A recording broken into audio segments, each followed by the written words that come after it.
We couldn't be more excited to share these parables with you. Although their sources are quite varied, our specific inspiration comes from Anthony DeMello's book, The Song of the Bird.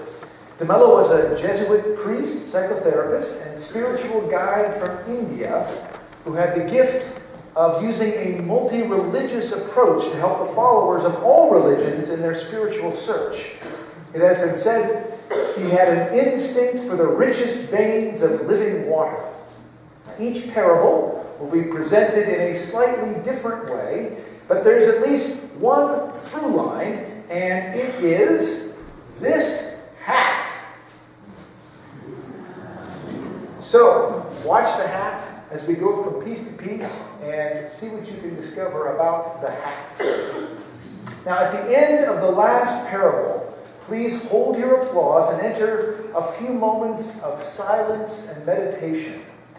Now, the players, the Parable-Palooza players, will gather in the courtyard after the service to greet you. Also, copies of the DeMello text of the parables are available on the table in the foyer. So, please relax, sit comfortably, and imagine the stories and parables as pearls on a beautiful string. The meaning is in the total effect. See and listen to the hidden wisdom of the parables with the eyes and ears of your heart.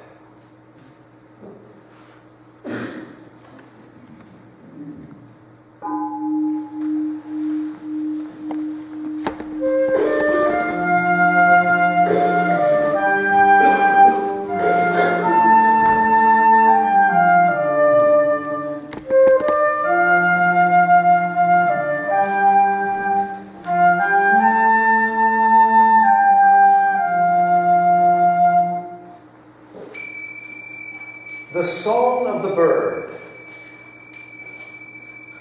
Ladies and gentlemen, I am thrilled to have you here with us this morning. It is my great pleasure to introduce to you the enlightened one herself, the Master. So ladies, please give her a warm round of applause.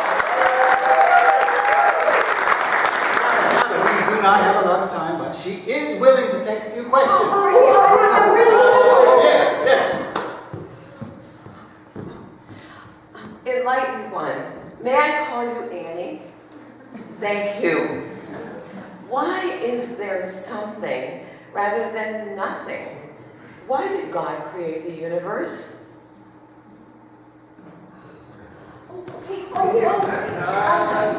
Yes. All these rivers and mountains and earth and stars, where do they come from? Where does your question come from?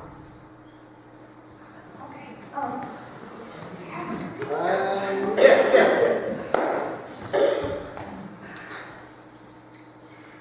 Enlightened one, can the existence of God be proven or disproven? God is the unknown and the unknowable. All of your statements about God, the answers to your questions about God, are a distortion of the truth. Then, why do you speak of God at all?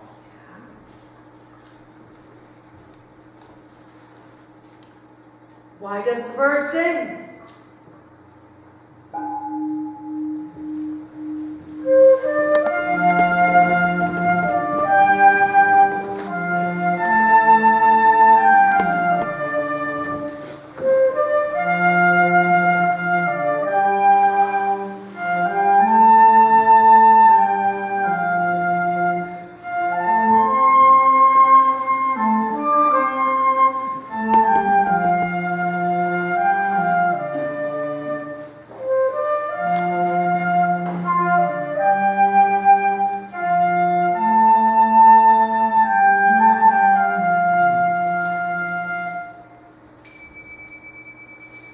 The diamond. The sannyasi had reached the outskirts of the village and settled down under a tree for the night when a villager came running up to her.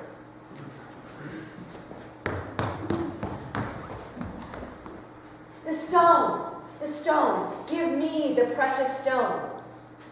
What stone? Last night, the Lord Shiva appeared to me in a dream and said, go to the outskirts of the village at dusk, and there I would find a sannyasi who would give me a precious stone that would make me rich forever. Ah, I think I know which stone he was talking about. I found a stone on the forest path a few days ago.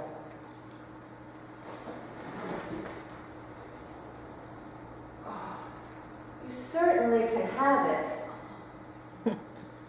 The woman gazed at the stone in wonder. It was a diamond, probably the largest diamond in the whole world, for it was as large as a person's head. She took the diamond and walked away.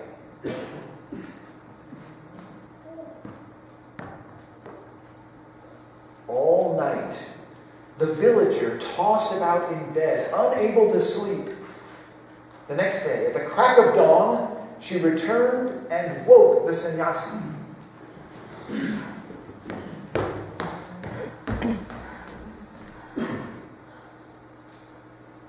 What is it? Give me the wealth that makes it possible for you to give this diamond away so easily.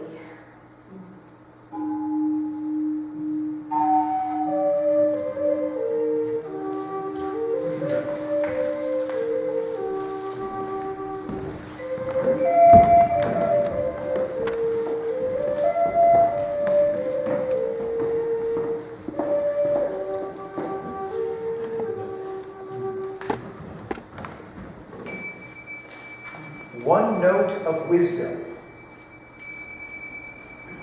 Kakua was the first Japanese to study Zen in China. He did not travel at all, he just meditated assiduously. Whenever people found him out and asked him to preach, he would say a few words and escape to another part of the forest where he would not be disturbed. On his return to Japan, the emperor heard of him and commanded him to preach at court.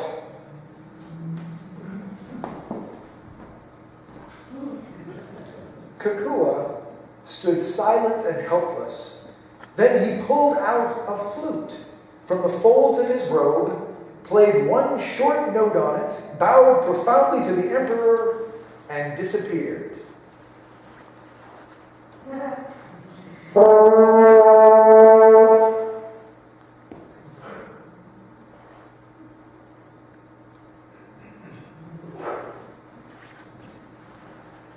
Confucius says, teach, not teach, right person, waste of words. Teach, not right person, waste of words.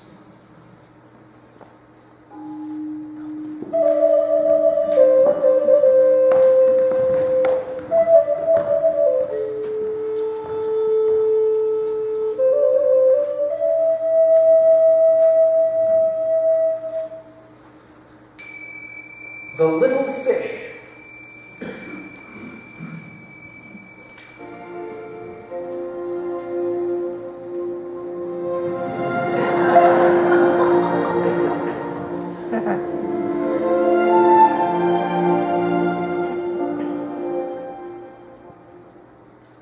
I'm not getting philosophical. I'm legitimately confused. Okay, ask the question one more time.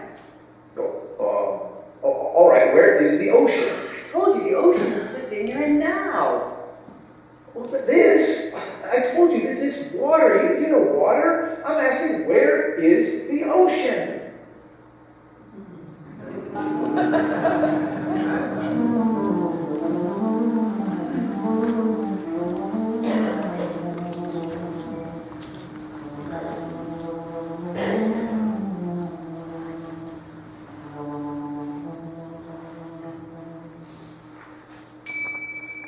The explorer.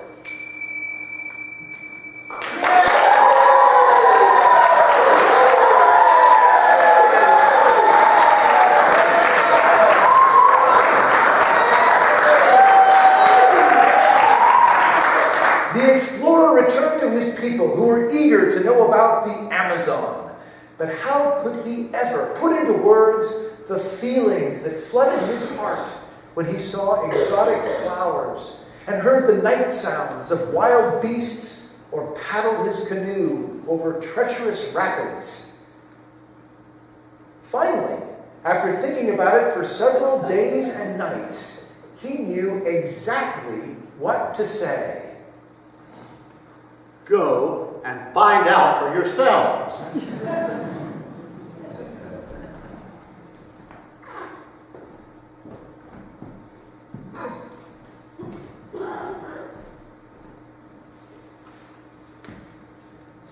To guide them, he drew a beautifully detailed map of the river with gorgeous drawings and explicit directions.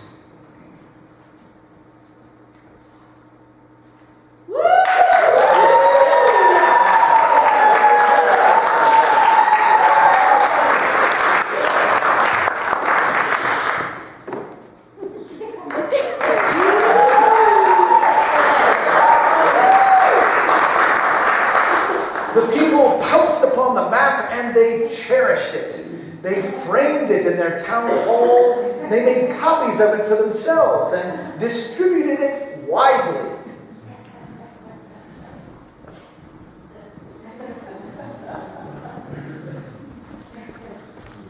And all who had a copy considered themselves experts on the river. For did they not know its every turn and bend? How broad it was and how deep, where the rapids were and where the fall?